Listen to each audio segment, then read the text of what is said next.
This is a mental health mind map, and it is by far the best framework I've ever seen about mental health ever. And it is not because I'm some creative super genius and I came up with all of this, but this is a summary of an Andrew Huberman podcast about mental health with Dr. Paul Conti. And I've never seen such a good understanding of mental health. You can also watch the original, which takes 3 hours and 40 minutes. Nobody has time for that shit, okay? I can't re-listen to this ever again. I won't. It's just too long. So I summarized it, made all of these points into this beautiful map here, and I'm going to explain it to you the best way I can. I took some creative liberties, so this is how I understand it. It's not exactly what they say. I'm not a doctor, but I'm going to act like one in this video, okay? We have mental health. And the first question we have to ask ourselves is, how can we assess our mental health correctly? The easy answer would be to say, okay, mental health equals peace, contentment, and delight, which, I mean, it is correct. If you're mentally healthy, you're happy, and if not, you're not. But there's a deeper understanding. To accurately assess your mental health is to make this calculation. Agency plus gratitude makes up your mental health. Okay, what the fuck does that mean? Agency is the level to which you sense you have control over your life. And gratitude is the level to which you sense you're being appreciated in your life. It is interesting to think about it that way, because when I don't feel happy, or if I feel mentally unhealthy, what do? I sit in my room all day, I have a hate boner for society, I just indulge in weed, watch porn, don't do anything productive, everything just sucks, okay? And it is because I don't feel I have control to change anything, and I hate everything. And mental health is the exact opposite of that. It is when you have sense of control over everything around you, and you are being appreciated and appreciate everything around you. Gratitude is much more about other people appreciating you. Being appreciated makes you feel grateful.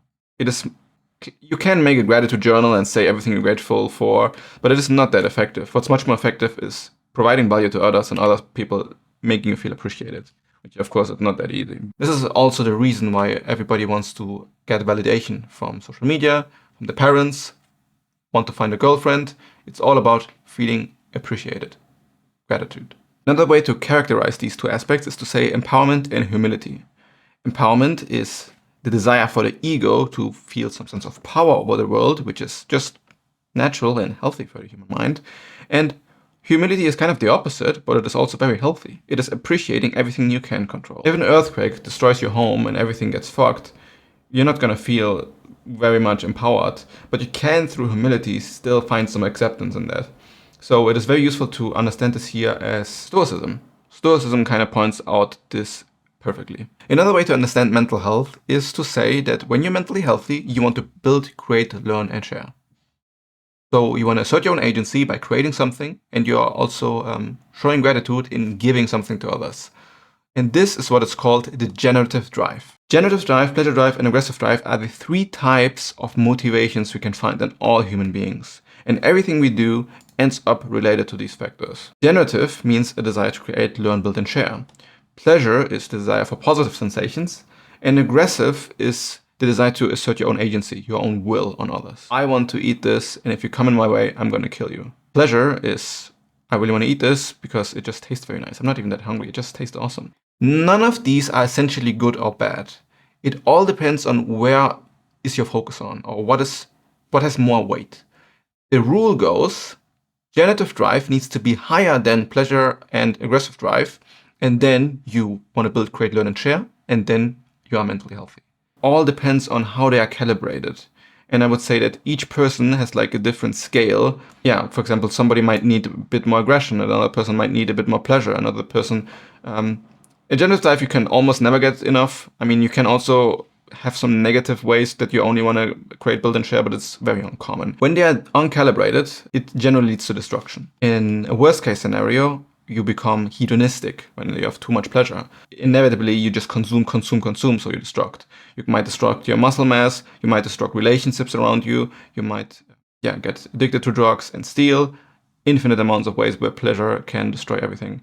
And aggressive drive, in a worst case scenario, is school shooters who just have so much desire to assert their will over the world, and it just doesn't work whatsoever. Like, their life sucks, so they act out of aggression and kill a bunch of people. It is almost a way of showing, I have control. I can influence the world in the most gruesome way possible in this case. If they are too low, what they tend to do is that you feel demoralized. You're just not motivated to do anything because, hey, Everybody dies anyway, and I don't feel good about anything that I do, so fuck it all. So yeah, you can ask yourself right now, you can do it every day actually, you should probably be aware of this every day.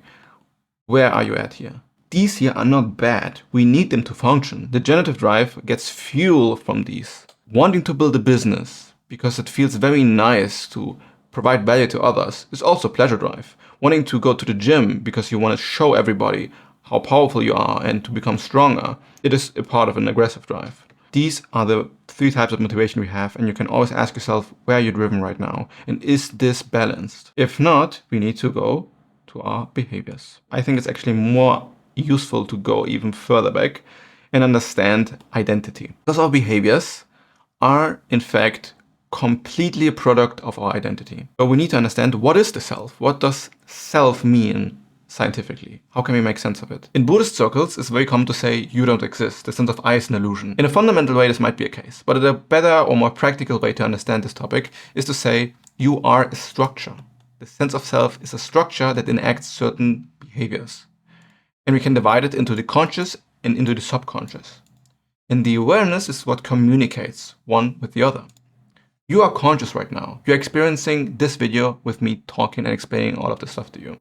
But this is a tiny part of what is actually happening. 95% is subconscious. Your body processing my words, getting some vibe off of me, asking if this is worth listening to. Maybe your attention is wavering subconsciously and a part of your mind is kind of working up so you can click onto the next video, trying to fuck you over and not improve your mental health. Yeah, and me speaking, I'm aware of the words that I'm saying, but I'm not really aware of how they come out of my mouth. I feel a bit more in control now because I'm pointing attention, awareness towards my speaking patterns, but they kind of erupt out of me. I don't even know how I'm finishing the sentence, to be honest. It just happens. From the subconscious, we enter into the character structure. The point of all of this is to preserve your identity. It is all about survival because the structure doesn't want to die, because changing is not really energy efficient. When you wake up in the morning, it is much easier to have a framework of who you are and where do you want to be, and then just repeat this. And every change from any type of habit or pattern or behavior requires a lot of energy. So what the character structure does, it tries to defend its identity the entire time. So you are basically just a bunch of defense mechanisms. And the defense mechanisms make out everything that you are. It might sound kind of negative or cynical, but it isn't. It's just reality. Evolution has made us to survive. You don't want to die, I don't want to die, while your character structure also doesn't want to die. The defense mechanisms can be divided into unhealthy and healthy parts. Unhealthy decreases our awareness, and the healthy ones increase our awareness. So less gets communicated from the subconscious into the conscious if you have a lot of unhealthy coping mechanisms or defense mechanisms. And the more aware you are, the easier it is to understand why you do the things you do and how you are working. An example for an unhealthy mindset, for example, and everybody does this to a certain extent. Like, it's normal to have a bunch of unhealthy defense mechanisms. Kind of a fact of being human. But the more aware you are, the more you can fight against them. You know a girl and you're being kind of jealous right now because she talked to a dude. And instead of acknowledging that you're jealous, you don't even feel the emotion, but you immediately enact the behavior. You go on social media and scroll. Or you just play video games the entire day and you just ignore the emotion. It doesn't even come up in your conscious part that you feel the emotion in the first place. This is why so many men think they're like super stoic and unemotionless. Unemotionless? This is why so many men think that they are so cold and rational and aren't very emotional. But it's because they're just avoiding them. They're just suppressing them. That doesn't even come up in the awareness. So you might say, yeah, I'm not jealous. That would be the denial part. I'm not jealous. You might actively say, this is not the case. I'm not jealous. It's just that I don't like that you talk to him. I don't understand why she would do that. Then rationalization. It's pretty similar. It's just giving some explanation. No, it's just because yesterday we talked and she said she wouldn't do it, and then she did it anyway, and I'm kind of disappointed. Might be true. Might be actually true. But you're still denying the emotion. You are jealous. So rationalizing is what I used to do a lot. I loved rationalizing. It's my favorite coping mechanism. So you don't really confront the truth of what is happening internally with you and what is motivating you, and you just give explanations, and they're often very logical and make perfect sense. This is also how I fought in my relationship all the time. I just gave rationalization after rationalization. It all made perfect sense. I seemed super smart. I felt super smart. but I'm not realizing what the emotion was that motivated me to make the rationalization in the first place. Ruminating is not finishing the topic and looping with an unpractical solution. So you never think about what you should do, and you just think about the topic in a rational way over and over and over again, and it just doesn't lead you to anywhere. Okay, so on the contrary, you have the healthy coping mechanisms, which is increasing our awareness. So we are noticing, oh, I might feel jealous right now. Fuck, I don't want to feel jealous. That sucks. But then recognizing, you accept it. Okay, I see it. I feel jealous. She talked to this dude. So you reflect. When did I feel jealous? I think 2 hours ago I saw an Instagram post of her with another guy. I think this triggered this emotion. I wasn't realizing it. And then you decide, what should you do? Maybe I could be open about my emotions and talk to her and express that it made me jealous that she talked to him. Okay, so this would be the ideal. Is it likely that you behave that way? No. Would it be awesome? Yes. And the more you are aware, the more you will realize, okay, these are the mechanisms that are helping me to understand myself and de-suppress who I really am. We understand now that these defense mechanisms make up our character structure. Our character structure is what is in our subconscious. Depending on the defense mechanisms we use, we have higher or smaller awareness, and so we are more conscious of what do we do, who we are. This moves us into the function of the self. We have a sense of I, which is the primary function of the self. This is what we do. We have a sense of I am a thing that exists. Cool. But to go deeper here, it is not just a sense of existence, it is the sense of what do I do? And you can see this reflected in language. When you say a sentence like, I am hungry. Okay, it's not directly a verb, but the implication from I am hungry is that I will eat. You are the thing that is going to eat. So the function of the self is to relate closely to your behaviors. And therefore, it is a feedback loop. When you act in a certain way, your identity gets strengthened. Like, I'm an idiot. I'm super unproductive. I procrastinate all the time. You are saying that your behavior is making you into this type of person. And what you're doing here too is you're solidifying it. So you have to change less because you're just this type of person. Why would I have to change if this is just who I am? And when you get into a fixed mindset, you're pretty fucked because now there's no way you can change. This is just who you are. If you don't believe that you can change, then easy. Everything is just fucked. This is how we also get into black pill, incel, and all of these dooma pill mindsets where everything just sucks. You rob yourself of all sense of agency, and you're not grateful because there's nothing you can do about it. So you depower yourself, and you're absolutely arrogant. So from there, we enact our behaviors. So our behaviors come from our subconscious character structure, but also from our sense of identity. And these form then our strivings and hopefulness. I've skipped this part because I just always wonder with this mind map if I just should delete this or not, but I do think it's useful. The strivings is what we hope for in our life. And it can be very abstract. So you can say, when I go to the kitchen, I hope to find food in the fridge. So this is what motivates me to go to the kitchen and eat something. Okay. Sounds silly, but that's actually what we do. And if you have long-term strivings, like I really want to be financially independent, that's a cool striving, but you're only going to enact this behavior if you have the hope that it might work if I behave in a certain way. If you have no hope, then why should I act?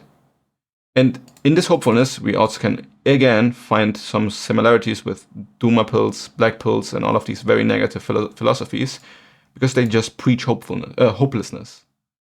Everything is hopeless, nothing I can do.